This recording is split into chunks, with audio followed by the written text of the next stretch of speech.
So, I popped into High House Insurance to see if they could quote for my house insurance rather than using the internet. High House got a great deal. So to celebrate, I bought a posh hairdo. It made me look beautiful, gorgeous enough to become a highly paid model. I then won Celebrity Big Brother. I had an affair with an MP. Now I'm promoting a doll of me that says, "Cool blimey, you're well fit." Happy things happen when you talk face-to-face with High House Insurance. See if we can beat your home insurance quote from the internet. Find us on the High Street, Selsey, or call 606 552. Hello and a very warm welcome to Manhood Internet Radio. I'm Tony Weiner, your host for the first April 2017 show. What do we have for you this week? Well, there's no Alison with her wonderful What's On, and she's had a bit of a technical problem. Not sure what it is, but her script seemed to be soaked in coffee. Keith's sparring partner Teresa White is back with an unusual piece on healing gems and dogs. Sounds like one of Kevin's connection quizzes, so we look forward to Teresa giving Keith a hard time about that. Now, I'm told that our gardening expert will be telling us about grasses, although probably not the smoking kind, but we'll have to listen in to find out what it's all about. Kevin and his famous connection quiz returns to taunt us, and we cannot have a show without a good recipe, so hopefully Keith will have time to get back to his kitchen to give us another succulent surprise. As Alison is removing coffee stains, there's time for me to mention something you can do with the children during the Easter break, or indeed right now. The Selsey Walking and Outdoor Festival have a free quiz trail around Selsey with some wonderful prizes. As we know, kids love quizzes and prizes, as do adults, so download a free question and answer sheet from their website www.swoff.co.uk, that's www.swoff.co.uk, and hopefully win a prize. So good luck with that, and now it's time to go over to Keith with the answers to the last quiz. And here's what you've been waiting for all week, the answers to last week's Kevin's Connections quiz. And Kevin asked us, which English castle in the Royal Collection Trust is the oldest and largest occupied castle in the world? That is, of course, Windsor Castle. In which Italian city is St Mark's Square with its very expensive cafes? That's Venice. What is the capital city of Greece? That's Athens. Which Scandinavian country's flag is a white cross on a red background, and it's the oldest continually used flag in the world? And that was, of course, Denmark. And which Italian city is an anagram of Avon, E-R? That's Verona. And the connection is, they're all part of Shakespeare play titles. Merchant of Venice, Merry Wives of Windsor, Three Gentlemen of Verona, Timon of Athens, and the Denmark one, of course, is Hamlet. Well, that's a little bit tougher this week, but I'm sure they'll get harder, knowing Kevin. Look forward to the next one. Thank you, Keith, and now let's find out how you got on with your old sparring partner and her dogs. Right, now here's an interesting one. I've got my old sparring partner back, Teresa White, and she's going to be telling us about the use of semi-precious gemstones for healing dogs. I'm saying no more. Over to you, Teresa. Hello, Keith. I know you're speechless. That's really why I picked this subject. I've had great success, actually. I'm not easily fooled, but I do try and keep an open mind. I am a pagan, so therefore I will use esoteric stuff like herbs and, sort of ley lines I do believe in and that sort of thing. And there are certain gemstones, semi-precious gemstones like rose quartz, malachite, crystal, just clear crystal quartz, that I have had great success with working with the animals. They do also do things, they do crystal water that you put, don't look at me like that, I can see you squinting at me. You put the gemstone in water and then you set it out either in the sun or you can put it in the light of the full moon if the moon is more your thing. Now, in the dark ages, you'd have been burned. I know, I'd have been burned as a witch, definitely. Yeah. So you charge it up, and then you use the water either in the you can put it in the dog's water, and the properties of the stone will, in theory, go into the water and the dog drinks it. A bit like using batch flower remedies, same sort of principle. So I've been using rose quartz, which is a very calming quartz, and it's all to do with love and getting a connection with people and with things. And I had a poodle that was particularly active and wound up all the time. So I bought a little cage, which you can buy from any esoteric shop. We have one here in the village. And I fixed it to the dog's collar with the rose quartz in, all nicely cleansed. I'll tell you how to cleanse them in a minute. And I was quite surprised myself, actually, because I believed it perhaps 90%. There was always that little room for a bit of doubt that this is perhaps a little bit too far. But it did work. The dog did calm down. I also used other things, other techniques, calming techniques. Yes, there's a shorter version. You can buy a collar which goes, it's elastic collar, goes round their nose, round the back of their ears, and it works on the pressure points on the dog's head to calm it down. But a lot of dogs actually aggravates them because they don't like wearing it. All my dogs will wear one if they're having a particularly yappy day. The Westie, for instance, can be a bit yappy sometimes. If she's a bit wound up, I will use the calming collar on her. But I can't say she likes having it on. So therefore, does that work against the principles that you want your dog to have an association with all nice things, and it's learning through positive training? So I put the stones on them, the precious, semi-precious stones. You have to be careful which ones you pick.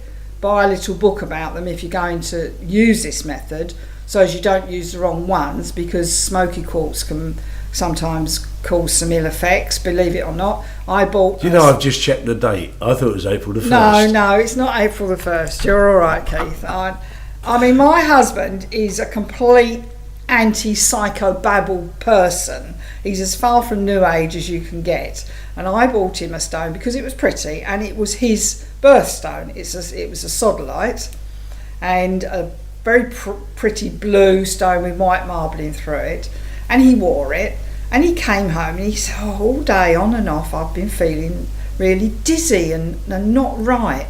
So I said to him, okay, and I thought, well, I won't mention the stone because he'll associate it, so we'll do a bit of a double blind here. So I said, well, don't sleep in, take all your jewellery off, and make sure you take the stone off and everything. So I cleansed it for him overnight, which by cleansing you have to put it in a glass. It must be glass, not plastic. Put some water in it, put some salt in it so that it gets to saturation point, and then drop the crystal in and either leave it out in the sun for a couple of hours, or again you can put it in a full moon if that's your bag, and then take it in and pat it dry with some tissue. So you can bury them as well if you've used a stone. Not with the husband attached. Yeah, with the husband attached. Yeah, head first preferably. If you bury it in nice fresh earth, and that will also get rid of any negative vibes that are on the stone. So then he wore the sodalite again the next day, and he came home and he said the same thing. He'd had to actually stop driving his van, and he'd had to get his co-partner to drive the van because he felt so weird. He just felt spaced out and dizzy and not right. So the next day I wouldn't let him wear the sodalite, and he didn't have any ill effects. So then the next day he wore it again, and he started getting dizzy, and now he won't have the stone anywhere near him. I don't blame him. So you cannot say that there's nothing in it, but I don't know what is in it. They say it's vibrations from the earth over the centuries when they dig these stones out from very deep down in the ground, and amazingly most of them are not very expensive. But as I say, going back to the poodle, all I can say is what I saw. The poodle was calmer. She definitely responded to wearing the rose quartz. The owner didn't want to take the stone with her, and the dog, she was calm for the next couple of days, and then she went back to being a bit manic again. So I'm just putting it out there. Has anybody had any joy with this sort of thing. I reckon it's because you've tied a rock round the dog's neck and he thinks the bridge is the next step. That's why he's behaving himself. Well, it's worth a try. So if you've got a dog that's got a few problems, get a little gemstone book, look it up. They're not very expensive, and give it a go. Come back to us. Tell us what that. Well, I look forward to reaction to this, Teresa. But thanks once again for coming in and giving us an unusual look at how you can train your dog. And I'm sure we'll be talking to you in the future. Bye for now. Well done, Teresa. Interesting things going on. And now our gardening expert with his mysterious grasses. Hello, and today I'd like to talk about grasses. Not your lawn, but the individual grasses that you see people growing in people's gardens. Recently, grasses have become quite fashionable, and quite rightly so. They are generally very easy to grow, produce attractive leaves of all shades of light green through to blue-green, and can be variegated, and their flower heads add a bit of attractiveness into the late summer and often going through all the winter into the spring. In general, grasses like moist, well-drained soil, but not fertile. If you fertilise grasses too much, you get a lot of grass, a lot of leaf growth, but very little heads. And the heads, or panicles, flop over and become quite unattractive. So remember, if you're fertilising your garden, try and keep away from the grasses, or if you are, just put a small amount of fertiliser on them. Maintenance is quite easy for grasses. With the deciduous ones, where the leaves die down in the late summer and in early autumn, all you need to do is in the spring, using a pair of shears, cut the grass about 4 inches above the soil level. Do this in probably late February, early March, before the grasses begin to grow. With the grasses where the leaves don't die down, get a pair of gloves and maybe a fork and just tease out all the old leaves to leave the new leaves growing through. If you want to multiply your grasses, you can do it by division, but unlike most plants, the time to do it is in the active growing season. Don't do it in early spring. Do it in late spring or midsummer. If you do it in the early spring, often you'll find that the grasses die back. And of course, the other way of growing new grasses is seeds. It's so easy to collect the seed heads in late summer and sow those in the early spring. In my garden, I've started growing grasses in an area where there used to be an old clay court tennis court. What the previous occupants did was put some landscape membrane down and then some gravel over the top. Unfortunately, being a tennis court, the soil underneath is very poor. So what I've done, I've scraped the gravel back, cut through the landscaping fabric and dug a hole about a bucket size and put some well-drained soil in there, and I'm growing the grasses in there. It's far easier than taking up the whole of the area, which is about 4 by 5 metres, and putting down a new area of soil. So to the grasses themselves. I've used the Latin names in many cases because most grasses really often have very similar names. So I've used the Latin names and the English names. And I've chosen about half a dozen plants of varying sizes which will be found easily in nurseries and garden centres. We'll start with some of the tall ones. One of the tallest ones is Stipa gigantea, or golden oats. This can grow about 2.5 foot with the leaves, and the heads 5 to 6 feet. The actual panicles are yellow, fading to a light brown in the summer and in the autumn and into the winter. You often see these growing in parks and in the borders that councils put along the side of the road. They look very good as individual plants, but also a group of them at the back of the border has a lot of architectural interest, especially as they wave in the wind, and the wind we do get down here. It's a deciduous plant, dies down in the autumn and starts regrowing in the spring. A second one which I find most attractive is Calamagrosis acutiflora Carl Fuster. This is a reed grass. The leaves grow very erect, about 3 foot, and above them you have 5 foot extremely erect straight panicles. It's a deciduous plant, and I've just cut mine back in the last couple of weeks. Even in the blowy Selsey weather where I am, I found they've stood up very well to the winds over the winter. In the medium height, Penicillium albicuroides, the Chinese fountain grass. This is a whole group of grasses, of which generally darker green, extremely graceful shape, with pink to purple, 3 to 4 foot heads growing out of 18 inches mounds of grass. The heads are like sort of bottle brushes, flowering in late summer, and then the purplish pink flowers start to go brown in the winter. 3 good varieties are Woodside, which has pink to purple flowers, Hamlin, which has purple flowers, and Black Beauty, which has a dark purple flower. A couple of shorter ones, Deschampsia cespitosa, tufted hairgrass. Deschampsia are only the hairgrasses. Evergreen, thread-like 2 foot long leaves, forming a very neat tussock. They have light silvery purple flowers in summer on arching stems, which fade to a nice light brown in the winter. These can be grown in sun or partial shade. Gold toe, which is a silver reddish brown with very airy panicles, fading to more of a golden yellow, is a good variety to grow. Stipa tenuissima, a feather grass, forms 2 foot high compact mounds of leaves, thread-like.